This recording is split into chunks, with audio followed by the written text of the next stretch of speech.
75 years ago this week, Britain came under the heaviest attack in its history. This was Hitler's Blitzkrieg, or Lightning War. London endured 57 nights of bombing, but the Blitz also spread to towns and cities across Britain, including mine. The Luftwaffe attack from bases all along the coast. The struggle for the Western Oceans has begun.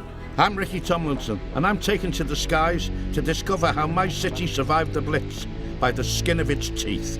Them docks are like a line of sitting ducks, really, aren't they? Exactly. Because they're in a straight line and there's row after row after row. I'll also find out just how high that price was for those on the ground. I would like to know what that man's thinking there, standing there amongst all that rubble. Yes. He could probably be standing where his own house was. Exactly, And yes. thinking, what have I done to deserve this? And I'll meet the women of Liverpool who survived. And the bomb come down. You could hear it whistling down. And we just grabbed each other in the bed. The whole house on top of us. And we both thought, oh, we're going to die.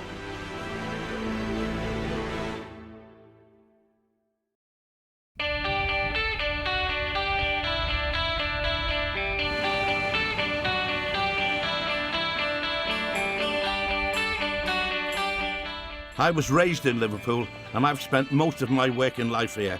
Not always as an actor, though. No, I was a plasterer and trade unionist long before I became a lovey. This city is my home, and I don't think I'll ever move away. My old neighbourhood was Everton, just outside the city centre, and there was 5 of us in a small terraced house on Land Street. The neighbourhood's still there, but it's very different to how it looked when I was little.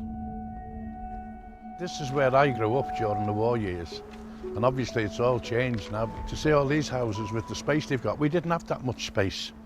And in the middle of the street were these brick air raid shelters with the big thick concrete ceiling on them.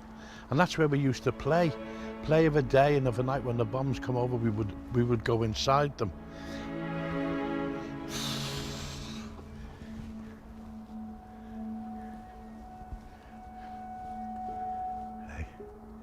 Who'd have dreamed 50 years ago that I'd be sitting here on someone's garden wall with all this shrubbery around me? It's as if I could be in the middle of an African jungle, really, couldn't I? Because we never seen a blade of grass. I could actually be sitting in what was our living room or the back kitchen. It's wonderful. It's amazing, and I'm so glad I've come back to see it. This is more like how I remember it. Cramped terraces, back alleys, gangs of kids playing in the streets. The families here were poor, and it must have been a struggle for our parents even before the bombs started falling. We never had a bath or hot running water. We only had a cold tap, and my mum would fill a pan and boil it, 3 or 4 of them, put us into a little tin bath, and we took turns in getting bathed in front of the fire. Albert being the eldest, then me, then our David, and we'd be in one bed upstairs because we're only a 2-bedroom house, and then we'd have a couple of blankets over us, army blankets, and then a big army overcoat on top of us, and everyone was the same. No one was too proud to admit that they had an army overcoat on the bed to keep the kids warm. That's the way it was. It done us no harm, really. Done us no harm.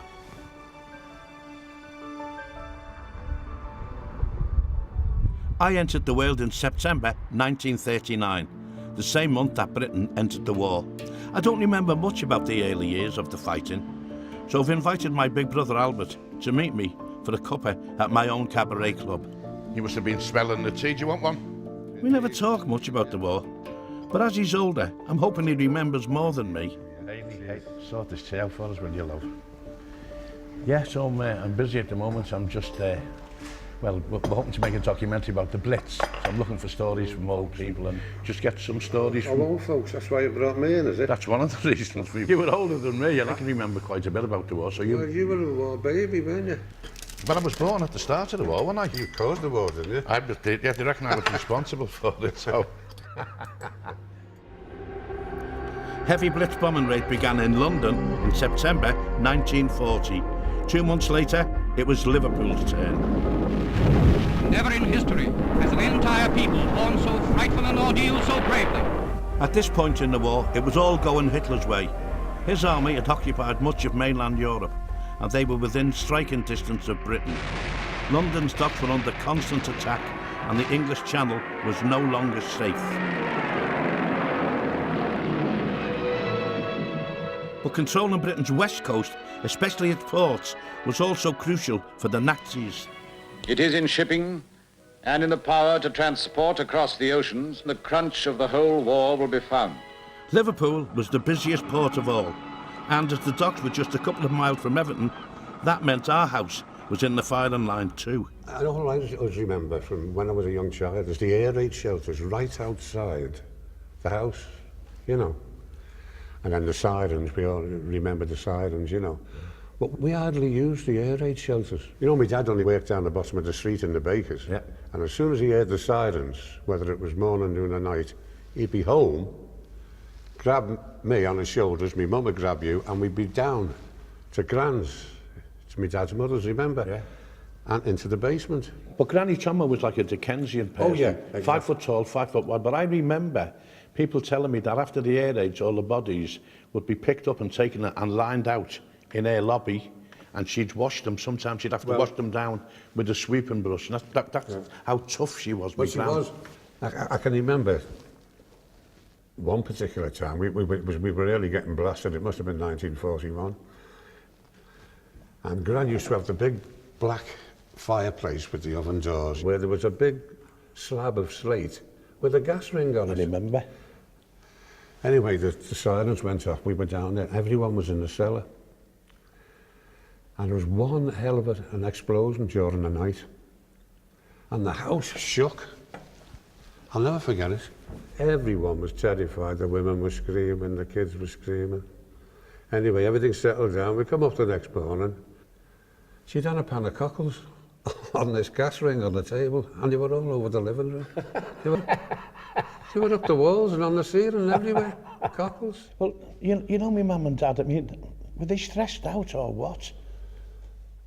Well, everyone was stressed. I think my dad was the worrier. You know, he was the worrier. To us, as kids, it was just another day, you know what I mean? Because while the sirens were off, it was just normal life. Everyone went to work, we went to school. You know what I mean? Do you remember when my mum used to get the three... Our David had been born in the meantime. That's what I say, there was she had, three of us. So she had 3 lads, and then my dad would be in work, and the bombs would go off, so she'd grab us all in her bed. She was too ill to get us down the stairs, and said, if the bombs go, we'll all go together. Exactly, It must have been awful. Yeah. The thing is, they just got on with it. You know, it was something you had to do. You know, you just couldn't say, oh no, that's it. Who could have blamed people if they had reacted that way? During nearly 9 months of the Blitz, the Nazis attacked ports all over the country, from Hull in the east, to Bristol in the southwest, to Southampton, Plymouth and Portsmouth on the south coast. They also bombed my neighbour Manchester, targeting its factories as well as the busy ship canal docks. Day in, day out, the endless flood of crates and packages passes from ship to shore, foodstuffs essential to our needs. The men who caused the devastation were the pilots of the Luftwaffe. 75 years after they first flew over Liverpool, I'm about to discover how they carried out their attacks. I'm at Harden Airport, meeting up with aerial archaeologist Chris Going and pilot Bill Giles. Well, we're just going through the flight plan to see if we can work out roughly how we're going to pretend to be a German flight this afternoon. Before we go up, Chris is showing me some rarely seen target documents used by the Luftwaffe to plan their attacks. This is how the German intelligence saw Liverpool. Come across this stuff got captured in 1945. Most of it was trashed or burnt, but we did capture some. If you enlarge it and look at it. So what do all the numbers signify? They all related to specific individual targets. These are all targets which have a number 45, which means docks. If you could strangle the docks, if you could prevent food being unloaded, or you can prevent armaments being exported to support the forces in all of Africa and elsewhere, you were well on the way to winning the war. And that was just what the Nazis were determined to do throughout 1940. The Luftwaffe attack from bases all along the coast from the Arctic to the Channel. But this is only the center of a wider battle. The struggle for the Western Oceans has begun. In the Atlantic, the Royal Navy was battling to protect shipping from the German deadly fleet of U-boats.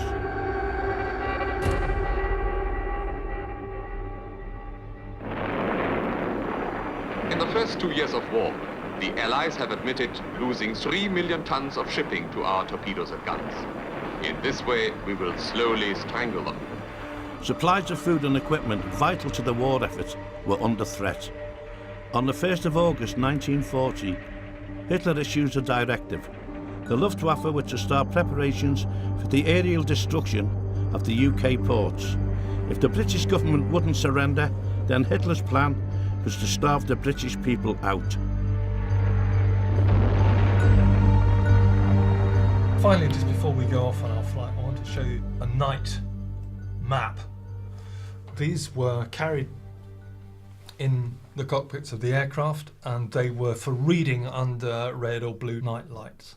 And here you can see just what their interest in Liverpool was. That whole strip outlined in red. That's the whole of the docks, isn't it? Of Liverpool docks. So you live Everton, just there? Yeah.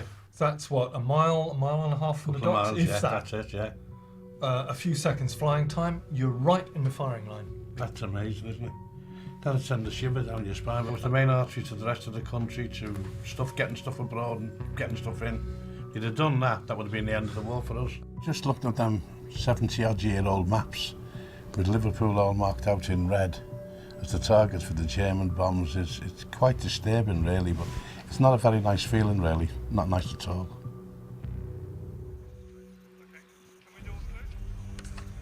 Armed with our target maps, the time's come to get into the plane and recreate history.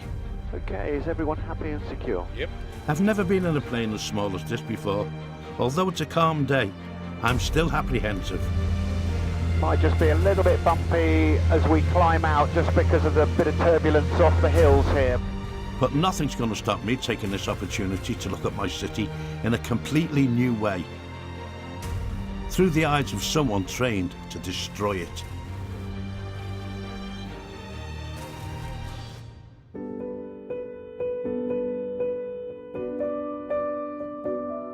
How long would their flight take, you say, from the minute they left to get here? Well, they would take a couple of hours to get from their base to Liverpool. One of the big problems, of course, was navigation, making sure you could get to the targets. There was a blackout in the UK, so there were no lights showing. So really, they were flying blind to a great extent.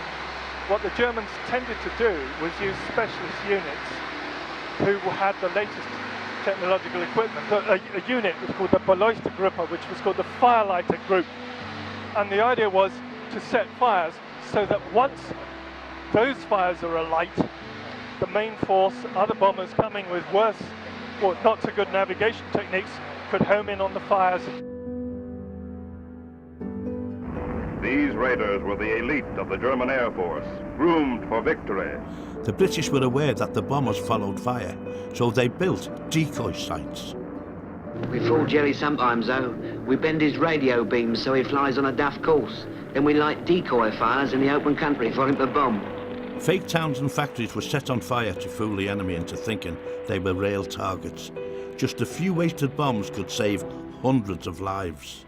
One night we collected 230 HEs, one oil bomb and a packet of incendiaries. Our casualties were 2 cows and 2 chickens.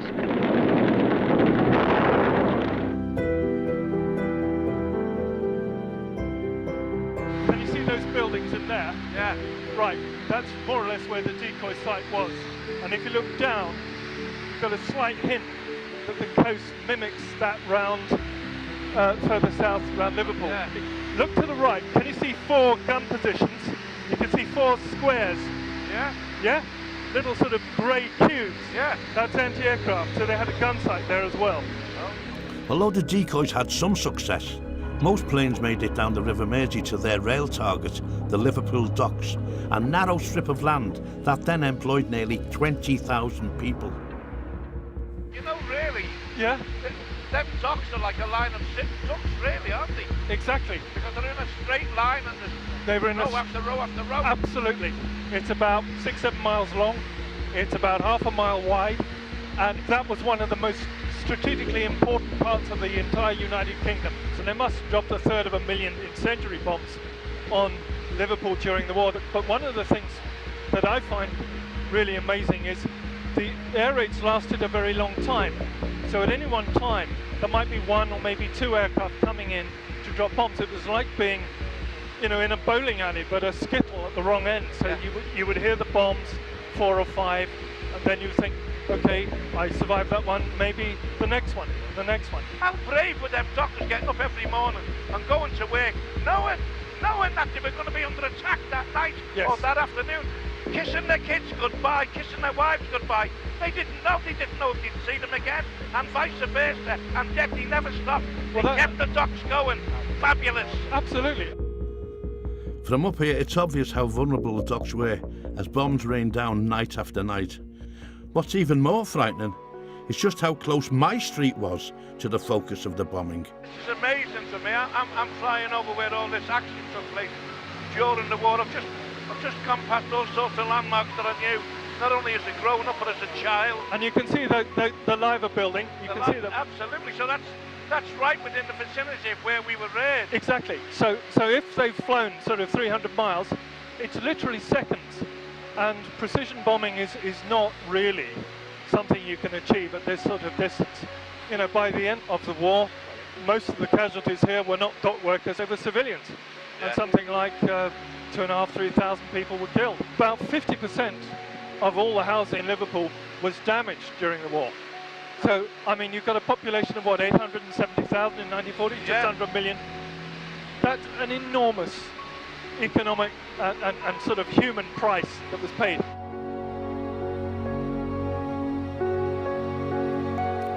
I knew before we took off that this would be a unique journey, but I didn't expect it to open my eyes as much as it has.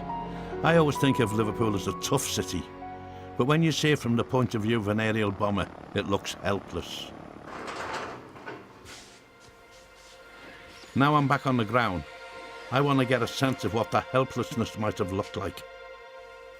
Anne Gleave is curator of photographic collections for the Merseyside Maritime Museum.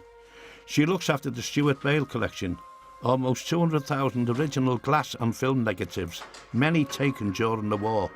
These are vivid images of the destruction of Liverpool, its docks and surrounding areas. The city centre didn't escape either. So exactly what is that? What is the monument? That's the Victoria Monument. The one that's still there now today? Yes, that's the right. same one? Yes, it is. And you can see most of the buildings around it have been completely flattened. Look at that. There's nothing. Everything's gone. I don't know what to say about that. No, it is amazing, isn't it? And look how close the damage is to it. That must be a symbol. There must be something there. There must be a message there somewhere. The only thing I can say is God save the Queen. Oh, that's amazing. That's amazing. Wonderful. This one's the Liverpool Overhead Railway, 1941. Again, bomb damage during the Blitz. I remember as bad as that damage was then, they restored the overhead railway, didn't they? Yes. Because I can remember going on it many, many times. And then this. This was in Bootle, which was hit very badly during the Blitz. And as you can see, there's a lot of domestic housing there. Yeah, my wife's from Bootle. Her father worked on the docks during that time, obviously. Yeah. I lived in the Everton area of Liverpool, and we got bombed pretty bad. And I didn't even know until now that Bootle got it as bad as this. Bootle is home to the north end of Liverpool's docks.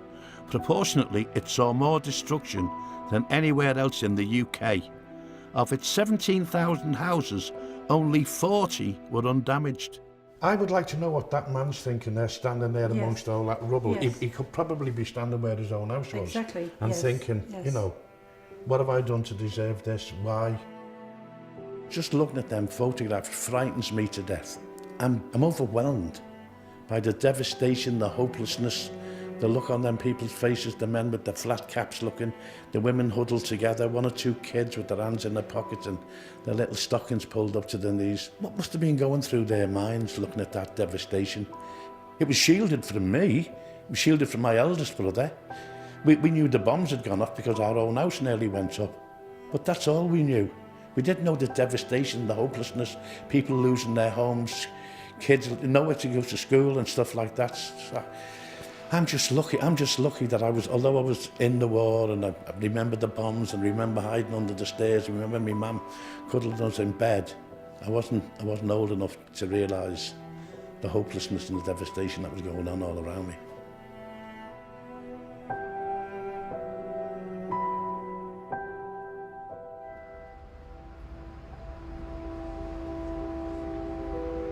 If only Victoria could talk, eh?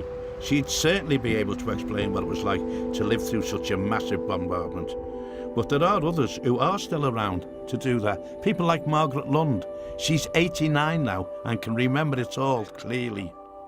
How are you? I'm all right, fine, thank you. You come on, take me inside, tell me some of these lovely stories you've got. Here we go. We're meeting at St Luke's, a beautiful city centre church, gutted by fire on the morning of the 6th of May, 1941.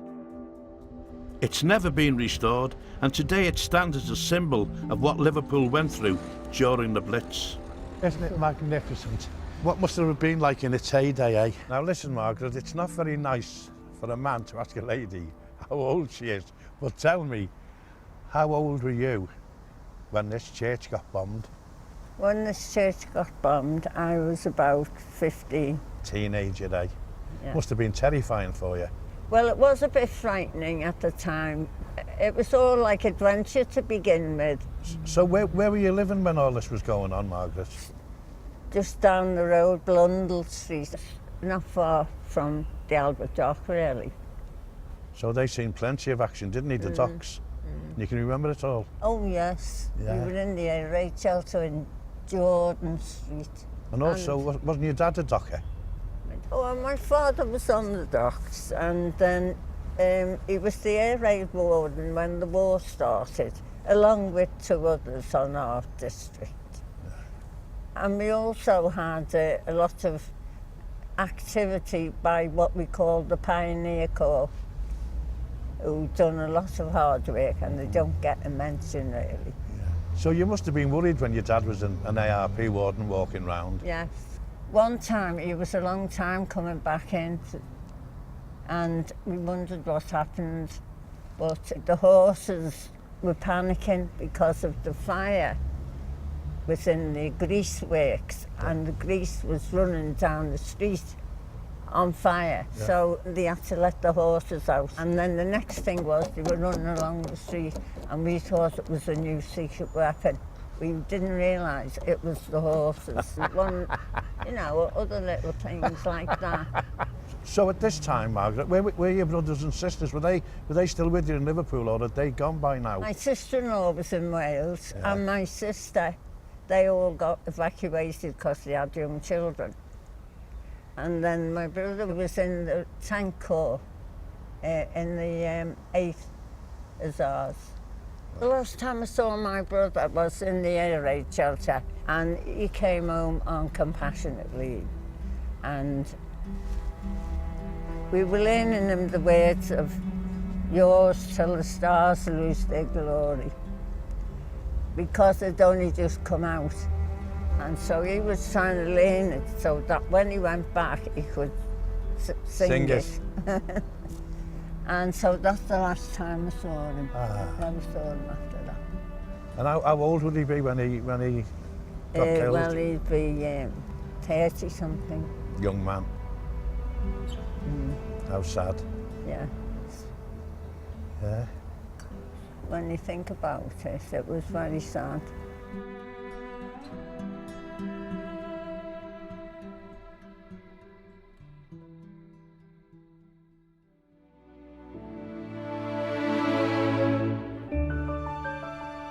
Talking to Margaret makes me appreciate how fortunate I was not to have lost any close family members during the war.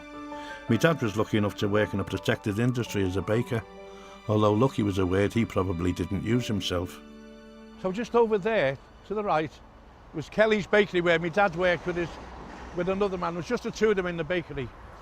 But one little nasty sort of incident that happened during the war is my dad actually went away to join the army. And in fact, he was away for 3 days. But when they found out he was a bread baker, he said he was more important to the local community than to fighting in the army, and they sent him home. And he really wanted to go away and fight for his country. And now and again he got a little bit of stick. Having people making little skits made him very, very frustrated. But I suppose the one thing he could take from it, it wouldn't be people he knew. Because all those who knew him knew that he'd been away, signed up, wanted to join, and had actually been sent back from Scotland to carry on his job. My dad's bakery was near Everton Park, which provides a perfect view of the port. People used to come here and stand on this high point and just see the flames all around the docks when the bombing was going on. And the skies used to light up and people used to stand here and watch it as if you would stand and watch a bonfire. Watching the bombing during the war must have been a harrowing sight, especially in May 1941, when the docks burned for 7 consecutive nights. I've always been fascinated by our docks, even more so now that I know what part they played in the war. I'd still like to find out more though, so I've arranged a tour with the historian Mike Royden. We're starting at the highest point, on top of a grain silo. Liverpool had taken a bit of a decline just after the First World War, and when the Americans started to help us with supplies, this was going to be the major port. All the different cargo, munitions, food, hospital gear coming in and out, going abroad, looking after the soldiers and stuff like that. Must have been absolutely amazing. Because when the Blitz began, it suffered major damage in those few days in May. At least half the berths had gone out of action during that time. And in fact, when the bombing took place, there were ships in, they'd being worked on, unloaded. Probably as soon as the siren went the all clear, they'd be back out loading the ships, sending them out, getting the munitions on and off and all that. That's quite right. So, I mean, you know, really, they must have had the heart of a lion, mustn't they, to have worked under them conditions? They must have been incredibly brave. The courage of the dock workers was tested to the limit during the May Blitz of 1941, when the HMS Malakand, a large ship loaded with munitions, was destroyed in Huskisson Dock. It led to the largest explosion in the city's history. Right, well, this is where the Malakand was, a 170-foot vessel that was berthed here on the night of the 3rd of May, 1941. And an incendiary hit the deck, and the men were struggling then to try and stop the fire spreading everywhere else. But then what they were worried about, of course, was it's going to spread into the ship itself, because the vessel was carrying almost 2,000 tons of munitions. 2,000 tons? So, yeah, of course, if that was going to ignite, the whole thing was going to explode. So you can see how frantic they were in their fight. Who was in charge at the time? Who was the captain of the ship?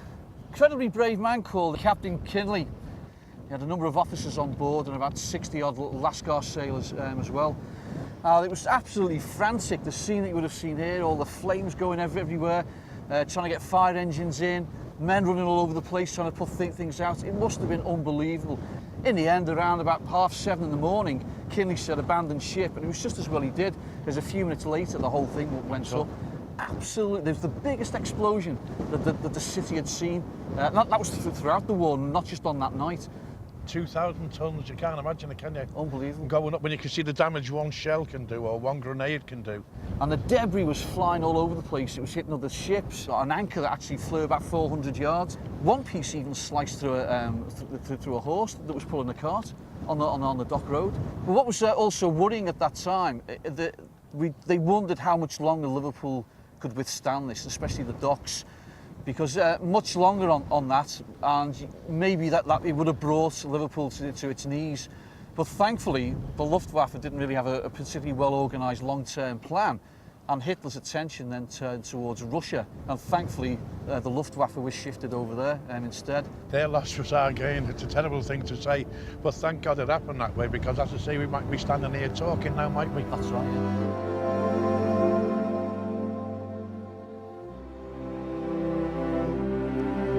I never knew that Liverpool was literally days from being beaten, but we got through, thanks in large part to the resolve of the people.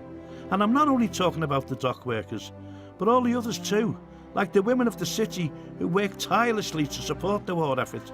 Women like my mum, who struggled to keep the family alive at night and feed them during the day.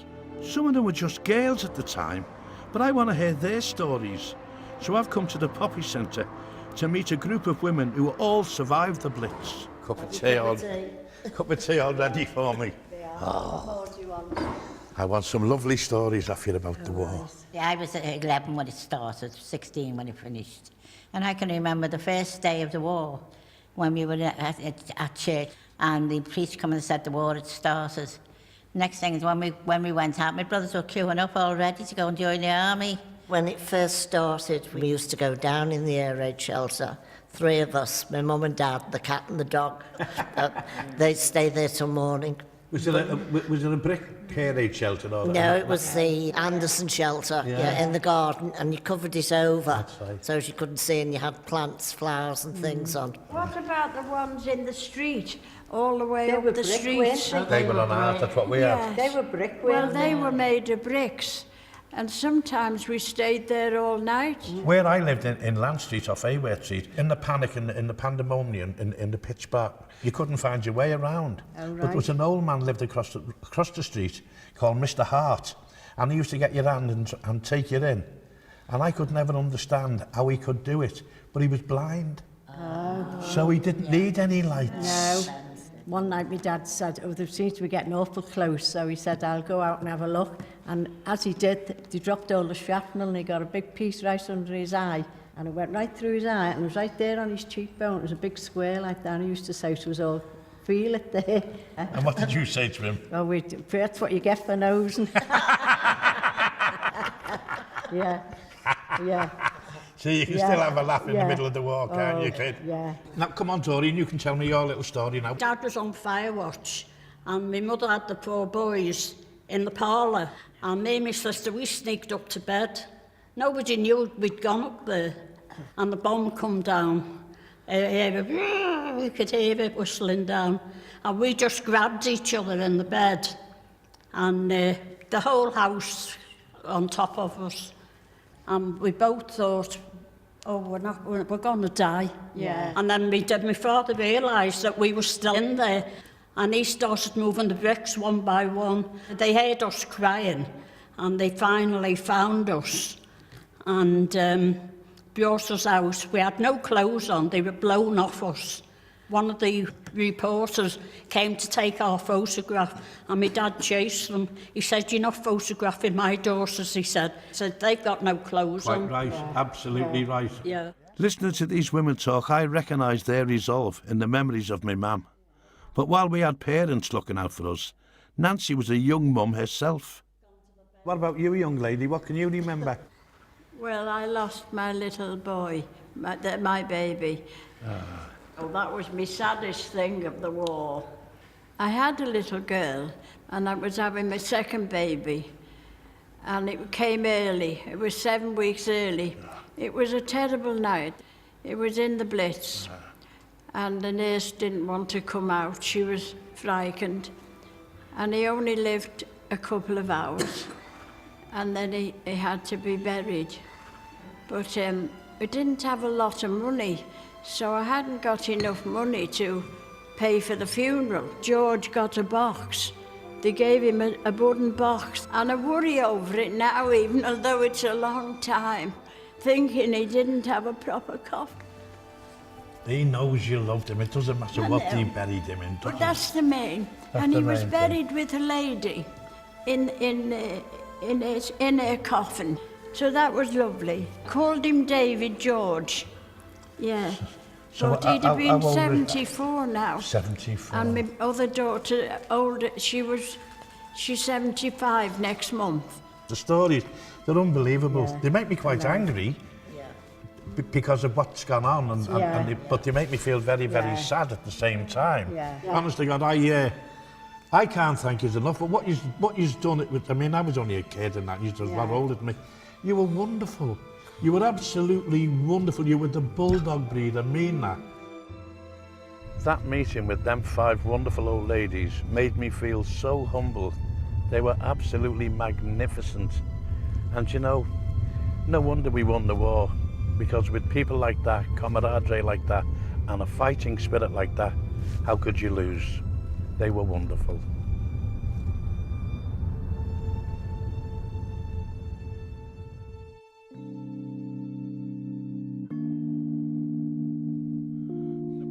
Before I finish my Blitz journey, I've decided to catch up with an old mate of mine from Liverpool's comedy circuit, Stan Boardman.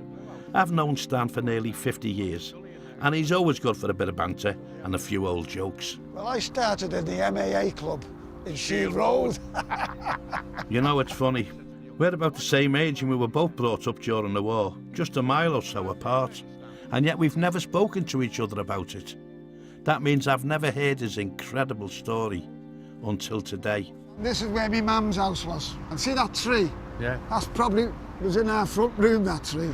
Who'd ever thought that there'd be a tree where you live? And I wish that this would have been here when I was a lad. Oh, yeah. I would have loved it. Just round the corner here, it was Morley Street, and there was a shelter, a communal shelter, and everybody in the street, when they heard the sirens going, they'd all rush out the houses. Gives me the creeps, even now when I hear the fire sirens from the local fire station. Them days, they used to say the Germans were coming. And I had I was being babysit by a girl called Mary Munro. My mother used to tell me about her. And we ran to the thing, and she sat me on her knee. My mother was there, sitting on like stools, and it was pitch black and dark. She had a baby on her knee, our Ada, and Tommy, my brother, was sitting next to him. On that fateful night, the Germans did come, and they bombed Liverpool. And all the shelter was blown up, and all the people in the shelter were either killed or injured. And I found out, my mother told me when I was a little bit older, that the girl who I was sitting on in a Mary Munro, she was killed, 14. And all her family sat on that side of the shelter. They were all killed. And my brother, Tommy, he lost his life as well. So the bricks and everything must have hit him on the head. I woke up next morning on the side of the road here on a slate. And the morning was just coming up. I could smell the burning grit in my teeth. And every time I feel a bit of grit in my teeth, it reminds me of that night. And my Uncle Arthur, he came down, because he only lived up there. He was 16, 17, and he came over and he found me in the morgue, because the place was just littered with bodies and people were in it. And my brother, and he found my brother, Tommy, who was dead. And he found me. Luckily enough, I wasn't injured, only because Mary Munro must have fell on me and saved my life. She took the blast, didn't she? Mary Munro, God bless you. Mary, if you're up there, thank you, love. She will be, yeah. Around 4,000 people from Liverpool and its surrounding areas lost their lives during the Blitz, more than anywhere outside London.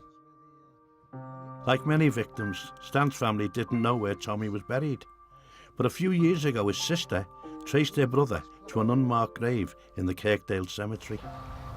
This is the one here, look at this.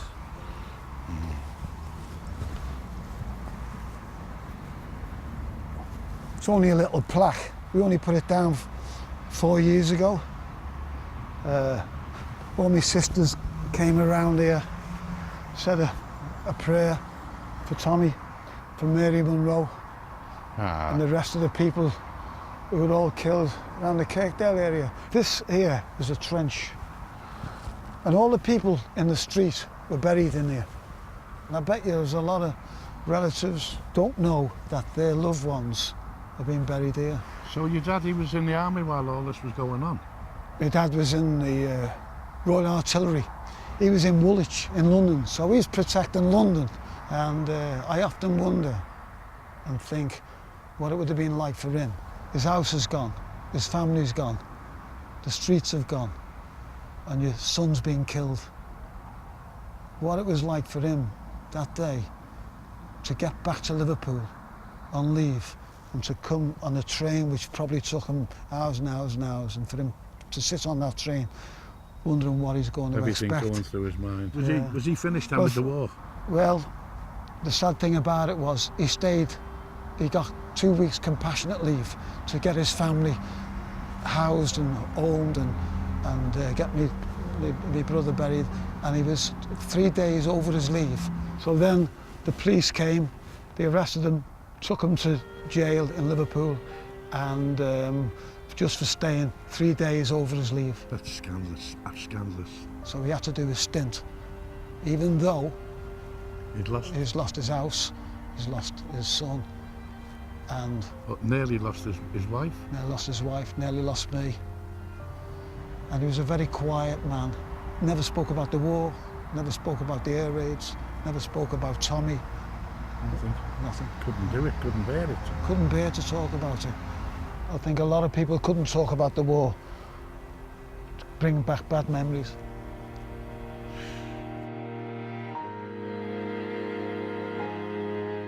I thought I knew my city. I thought I knew my friends. But I've learned so much on this journey, I'm not sure I'll ever look at my home in the same way again. And as I take to the sky for the last time, I can see how much Liverpool has changed, how much rebuilding and regeneration has gone on over the years. But something that hasn't altered at all is the spirit and the character of those below. I've always been proud of the people of Liverpool. In fact, I have the honour of being a freeman of the city, and being up here now, I owe them so much. They've gave me this honour, and it should be the other way round. It's awful to know what went on, and it must have destroyed families for generations, talking about their lost ones and those who never seen their parents again, or their fathers again, or their sons again. But there's thousands and thousands of unsung heroes. The ARP wardens, the nurses, the fellas patrolling the streets, the way they banded together, the way they kept the morale up, the way they made sure the children went to school.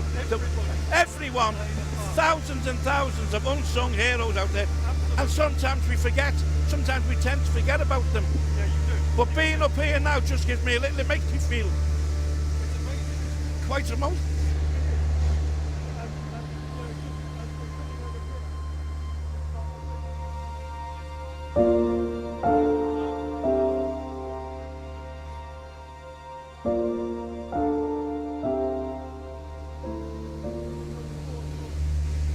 It's all so bloody futile, wasn't it? They were doing what they were told to do, and the fear and the horror and the sad stories, there must be as many in Germany as there are here in Dresden and other places like that. So while it's been a wonderful experience for me, I don't want to do it again. I don't want to do it again.